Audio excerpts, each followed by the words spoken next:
Thank you so much, Mark. As soon as I saw Mark's face when I came on the call, I also was just filled with so much joy. Good to see you, my friend, and really great to be with all of you. Really just an honor to practice together. Um, this week, as I looked at this week's parsha, um, there was a piece that really grabbed me, um, which I wanted to share with you as a way of framing and exploring our practice today.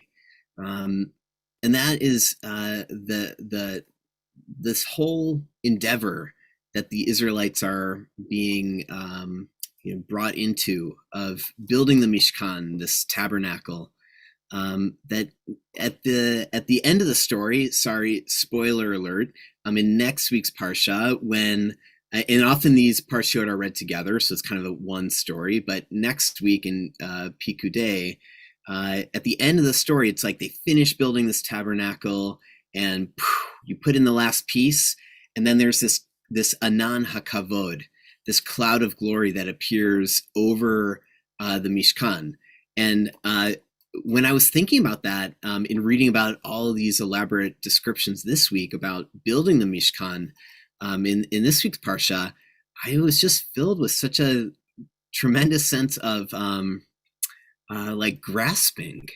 I thought, oh my gosh, how amazing would that be if I had something like that, like a cloud of glory that I knew it was there, I could see it. And, as we all know the story, the Israelites, they travel through the wilderness, and there's, a cloud by day and fire by night. There was a real sense of guidance and clarity. And to me, I feel so deeply a desire for that. And of course, realize the absence of that kind of clarity. And to take a step back, the whole instructions of giving the Mishkan, according to our sages, and Rashi says this kind of famously, is that it's in response to the events of the golden calf, which we read about last week in Kitisa. And so there's like a rupture, a real breakage in this divine human relationship. And then what happens in response to that, kind of following it, is the description, the instructions for building the Mishkan are given. And I want to kind of focus in on this in the light of our practice, because to me it feels so real, especially right now. We're in this moment in our lives, and I live in Canada, and there's a certain kind of reality here. And I just this past weekend went to Chicago to see my family, most of whom I have not seen in 2.5 years. And it was incredibly surreal, and just underlined for me the feeling of like there's been such a brokenness and such a rupture in the usual fabric of our lives in all kinds of ways. And now in my role as a director of a summer camp, and just in my role in my family and in my life, I look at the world, and I'm kind of trying to figure out, what do the next few months look like, and the next year and the next years. And it's like, I want a cloud of glory to just show me the way. I do not have that sense of clarity. And this is true following a pandemic, and it's true at all times in our lives. We naturally want clarity. We naturally want solid ground to stand upon, and a real sense of like, yep, I know what this is. I know what's going to happen. I know what I need to do. And sometimes, thank God, we do have clarity like that. But a lot of the times, I think if we're honest, I know when I'm honest, I realize that it's just illusory when I think I really have a certainty. And it's even more so over the past few years. So what do we do? And I really want to take my cue from this sequence in the Torah and really try to access it, and train in it, cultivate it through our practice a little bit today. And the instruction is essentially, okay, there's brokenness, things are topsy-turvy, commandments get broken, golden calf, coronavirus, etc., etc. Yeah, that happens. And then what do? We build a structure of holiness, a structure that helps us access some measure of meaning and purpose and connection. And so there's much that could be kind of brought from the description of building the Mishkan that I'm sure, for those of you who participate in these sits, you've probably just gotten so many beautiful teachings around it. And from what I've experienced, that's certainly the case in this practice, that the metaphor of the Mishkan is so beautiful in pointing towards a reality of spiritual practice. But the piece I'd want to raise up today is kind of one important detail in building the Mishkan. And I want to practice it together as really a response to the reality of uncertainty and the lack of having a clear cloud of glory hanging over our heads. And that is to think about the practice itself, that is the building the Mishkan itself, as sort of the response itself. And, this is very similar to many things in our tradition and otherwise, in which we know that by actually physically doing something, like actually physically putting a shovel full of earth upon a casket, for example, or physically going to a Shiva minyan, or actually picking up the phone and calling somebody, things that we do themselves can help us get to a different place of receiving holiness and feeling meaning present, and having a sense of actual clarity about what's the next step. And so the building the Mishkan, kind of its essence, I want to think about as putting one plank and joining it with another plank. And when the Torah describes these planks that are brought together, importantly, they're joined together by adanim in Hebrew, sockets that are made out of silver, and there were 100 of them required for building the Mishkan, 100 adanim. And the rabbis, especially in the Hasidic tradition, picked up on that language of adanim, sockets, and its closeness to the word Adonai, one of God's names. And they said, oh, it's 100 Adonais, 100 gods.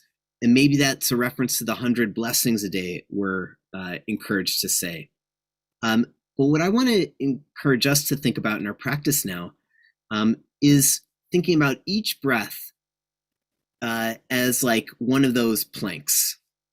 So in the inhale, it's like bringing this wooden plank forward. And then the transition to the exhale, which is the second plank, let's focus on that. And importantly, as our tradition says, the socket itself is of a more valuable material than the pieces that come together, which itself is a teaching, that transition between one thing and the next is perhaps a place in which we can really bring in the divine and bring in a kind of mindful attention. And so what I want to invite you to do is we inhale, and then that pause as we transition between an inhale and an exhale, think of that as like that socket, that silver socket, that place of blessing, that intimacy with the divine, or sort of touched by the divine. And then bring that into the exhale, is the second plank. And then inhale again, and there's another socket, and then we go into the next inhale. And this is a practice of really bringing a certain kind of intention into the experience of breath, and really bringing a focus into that transition between breaths. And what I'd like to invite, and you can check it out in your own experience, is what happens when we do that. Uh, does that help us access some greater level of stability, clarity, calm? Right? How might the practice of building the Mishkan, breath by breath, enable us to best navigate this world? And with that, I'll be quiet. I'm going to ring the bell, and we'll sit until about 3 minutes before the hour. Enjoy building your Mishkan.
Great. Thank you so much. Hope that was a sweet practice for you. And I know for myself, really, being focused on the actual doing of the practice and being with it can help open possibilities that standing outside of it is very hard to access. So hope that was a meaningful practice. Thank you so much. Thank you so much, Jordan. It was beautiful.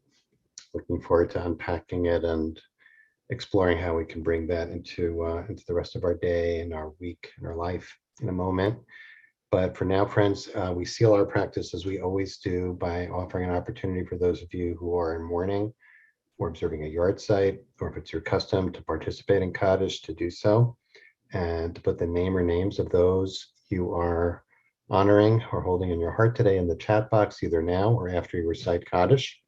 And for those who are not reciting Kaddish, to remain present, to lend your supportive, compassionate presence for those who are, who I invite to join me by rising in body or in spirit for the words of Kaddish together. Yitgadal, Yitkadash, Shemei Rabba, Yama Dira Hirute, Yamlich Malchute, B'chayechon, Yamechon, B'chaye B'chol Beit Yisrael, Ba'agala, Vizman Kari, V'imru, Amen. Yehi Shmei Rabba Barach, V'olam Ulamei Hayam. Yitbarach, V'yishtabach, V'yitpa'ar, V'yitramam, V'yitnaseh, V'yithagar, V'yitdaleh, V'yithalal, Shemei Kudsha, V'yichud, Yila Min Kol Birchata, V'shirata, V'shbechata, V'nechamata, Ta'amiram Ba'alma, V'yimru, Amen. Yehi Shlama Rabba Shemaya, V'chaim Aleinu V'al Kol Yisrael, V'yimru, Amen. Shalom Yirama, B'kuhu Ya'aseh Shalom, Aleinu V'al Kol Yisrael, V'al Kol Yoshvei Tevel, V'yimru, Amen. Amen. Friends, thanks so much for joining us today. Thanks to our teacher for today, Rabbi Jordan Bendat-Appell. What a huge treat to have you lead us, Jordan. And for those who are able and interested, you're welcome to stay on for a few minutes of conversation with Jordan about today's teaching, and maybe to answer any questions about the practice or just to share your reflections on your experience with the practice today. As always, we're grateful to you, Adi Stein, for being being the sockets that hold our virtual Mishkan together so beautifully every day. And we're grateful as well to our sponsor for today, Corey Tratner, who sponsored our practice in loving memory of her husband, Henry Hazenbush, on the occasion of his first yard site, Zichrono Libracha. May his memory always be a blessing for you, Corey. And thanks again so much for honoring Henry's memory in this way today. For those who are staying on, if you have a question you'd like to put to Jordan, please put it in the chat box and preface it by writing question in all caps, or just put your reflections in the chat box. We hope you'll join us. Those who are leaving, we hope you'll join us tomorrow. We'll be practicing with Rebecca Goldsmith, and on Friday, our dear friend Rabbi Sam Feinsmith will lead us as we sit into Shabbat together. Looking forward to both of those, so join us either then or anytime. Nice to sit here in the same Zoom room, Jordan. That's a step in the right direction. Yeah, so sure. I really like to, first of all, just begin by recapping the teaching and making sure we've got clarity. And so tell me, here's what I heard. I'll reflect it back. You tell me if I got it, okay? Basically, of course, we got all these euphemisms for these times in which we're living, challenging times, difficult times, uncertain times. And I think, I'm not sure which word you used, but you just kind of reminded us, talked about how disorienting, how we're not really walking on terra firma these days. Everything is kind of up in the air.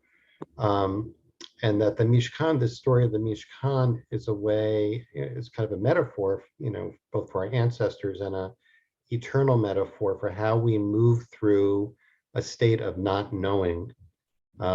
from a place of being grounded and connected and cultivating the ability to keep putting one foot in front of the other. How's that for a paraphrase? Yeah, that's Anything you great. want to add or correct? No, I think you said it really Oops. well. Oh, sorry. Go ahead. It, no, I think you said it really well. And I think there are a couple of pieces I would underline. Number one, for me, in my experience, this practice helps me shine a light on an element of my experience within my breath that I don't kind of typically pay attention to.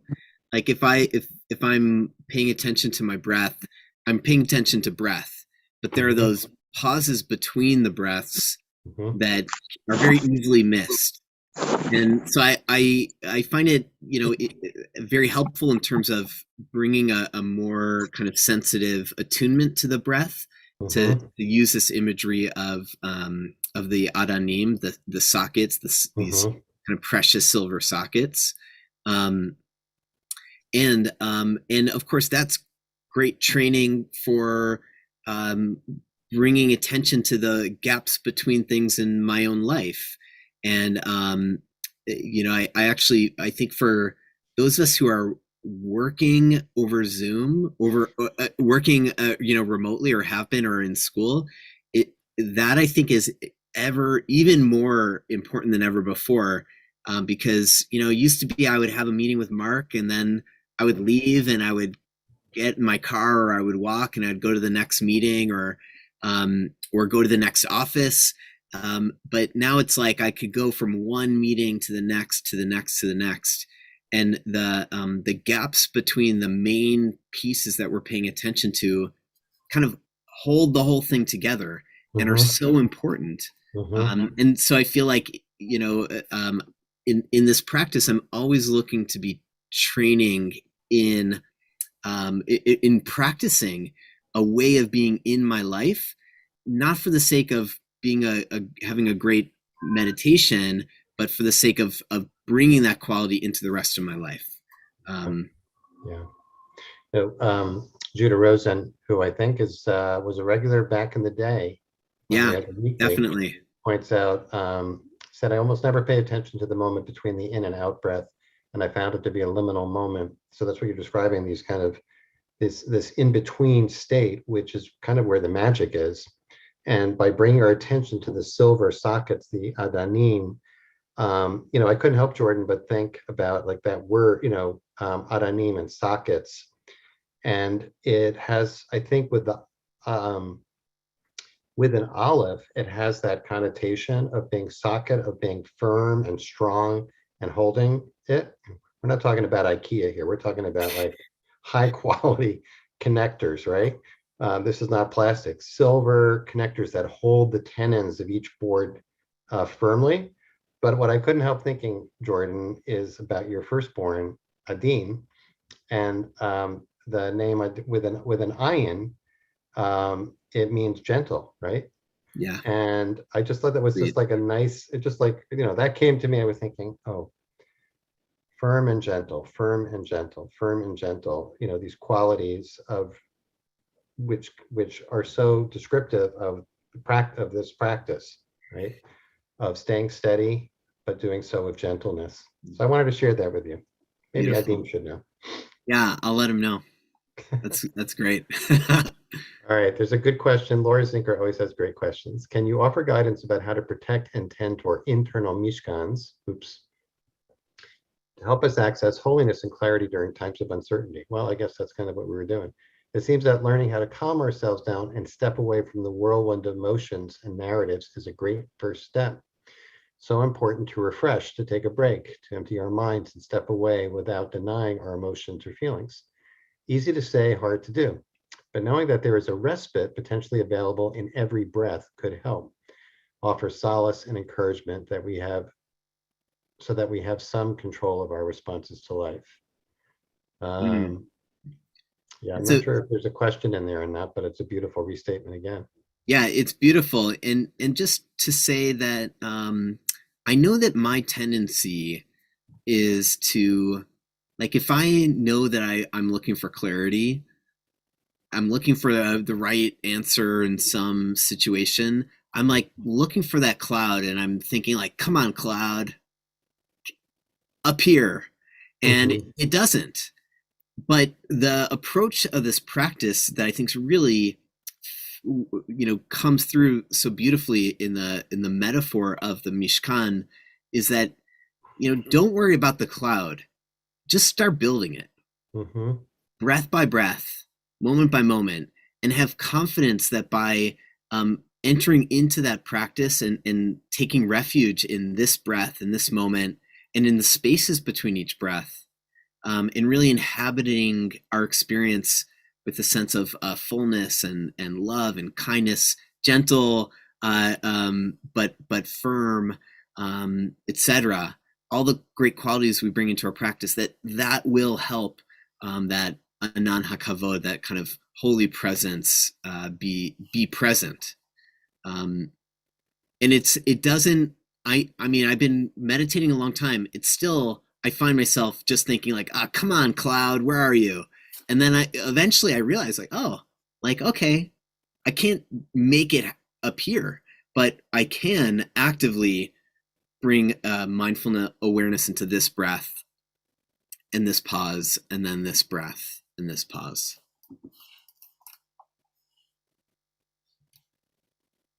Oh, you're muted, Mark. There was street noise. Sorry about that. No problem. Um, this conversation about the liminal space, the space between the in-breath, the out-breath, is making me think of the John O'Donoghue's book of poetry, beautiful book of blessings, called "To Bless the Space Between Us." Yeah. And this, what you're saying about the Anana Kavod, the cloud of glory, that appears, after it's all put together, right? And it's a team effort. So I'm also thinking about the space between each of us sitting here in our own separate spaces, focusing on the space between our breaths, but at the same time, we're co-constructing this Mishkan, and filling the space, holding the space for each other, serving as sockets basically for each other to connect these planks too. Um, So Mm. there's another question here from Cheryl. Thinking about this practice as a means to be aware of the divine and the space between the in and out breath, the adanim, as sockets made me think of the closeness of the divine. The adanim, the sockets could be seen to embrace the plank. That's another nice image, something embracing in the, Yeah. um, Mm. let's see. That was a lot of nice stuff in the chat for people who want to take a look. Here's a question. Mm. Physically, with breathing, I found focusing between breaths changed each next breath. And I was a bit, uh, I don't know if it's a bit too conscious of when the next one started. Thoughts or advice? Mm. I guess maybe, I don't know if this is, Wendy, what your question, but like sometimes you just feel like we can receive a breath and then that space can be aware of, okay, am I exerting effort in the exhalation in some way, as opposed to just letting it release. I don't know if that's the question, but I don't know. What do you make of that, Jordan? The other thing that I was hearing in the question was a question um, about kind of intensity of focus, and it made me think of an image from Thich Nhat Hanh, Zichrono Livracha, of that awareness of breath should be like a dragonfly landing upon a tall blade of grass. And so if it's too kind of intense and not done with a light touch, then it's like, imagine there's a blade of grass moving in the wind and you just grab it. It's not going to move. And so it kind of inhibits the natural flow of breath if it's Mhm. too focused, and a kind of a heaviness of focus throughout this practice, throughout our lives.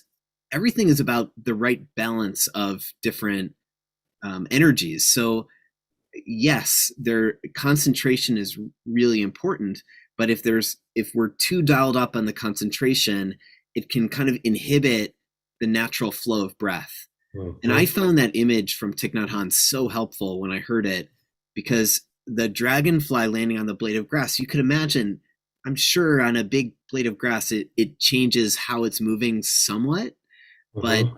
it's still moving. It's still able to move naturally in the wind. Mhm. And so it might help to kind of just soften in the body and release a little bit. And as is I think almost always the case in the practice, um, check it out in your body, because I know Mhm. for me, when I'm like really too dialed up on that concentration meter, I'm tightened in my body. Like I could feel it in Mhm. my shoulders, my hands. I'll sometimes look at my hands in meditation and I'm like making these fists. And I just remember like, oh, like soften, soften. And that Mhm. helps me be still have concentration, but with a gentle touch. That's really, I think that's extremely helpful guidance. So basically, keep that mantra. Just let the grasshopper land on the grass, right? Exactly. That's really beautiful. Just a nice, really nice comment by Florence, also part of the original club here, uh, comparing the Aranim, those connectors, to Shabbat, which inform with meaning and connection the more active parts of our lives, the 6 days, each 6 days of the week representing the planks, and Shabbat being that connective socket, that in between breath that we're focusing on today. Go breath time. Sorry, I'm going to honor that. We could go on, Jordan. This is really, just a big treat for me. I know for all of us, and I really appreciate you making time to do this and reconnect with this community the seeds that you planted, and get to see it all flourish so beautifully. It's an honor to attend it, for you, and want to thank you. And I hope you can come back again soon to lead us again. I know you got a crazy schedule and a lot going on, but it's really, we all deeply appreciate it. Loved being with you all, and I saw all the messages. Sorry I didn't get to respond to all of them, but so sweet to see all of you wonderful people. Really great to be with you. Yeah. Thank you, Corey. Thank you, Adi. And most of all, thanks to each of you for incredible devotion to this community and this practice. Hope to see you tomorrow to sit together with Rebecca Goldsmith at our usual time. And until then, many blessings, my friends. Be